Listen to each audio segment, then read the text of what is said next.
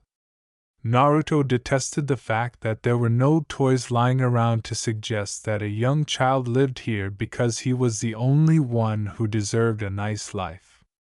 Catherine followed Naruto about the apartment like a puppy that has been reprimanded.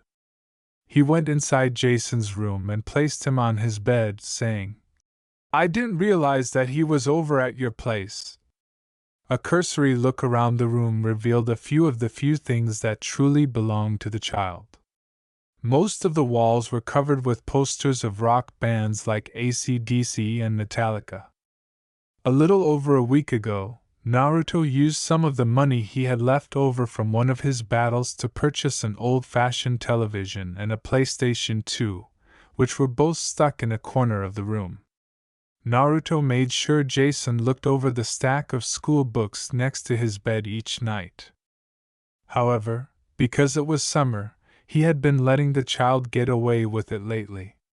Naruto asked, "Didn't know or were too high to care?" Her response was abrupt silence. Under his breath, Naruto snarled. He desired to be angry with her. Wanted to hold her accountable for all of Jason's embarrassing experiences. However, she was simply contributing to the issue. Willis Todd deserved the pounding he was due because he was twice as nasty. Catherine whispered softly, "I had such a long day at work, I couldn't help myself, Naruto." The child couldn't survive on Big Belly Burger, no matter how much he wanted to. "Save your excuses," Naruto interrupted, his brows focused. "Because I don't want to hear them. When was the last time Jason ate? Not just some junk food that comes out of a box, but a real goddamn meal." Catherine said, almost crying now, even though he had no intention of doing so when he arrived. To keep her from waking the sleeping Jason, Naruto pushed her out of the room. Naruto was never one to apologize,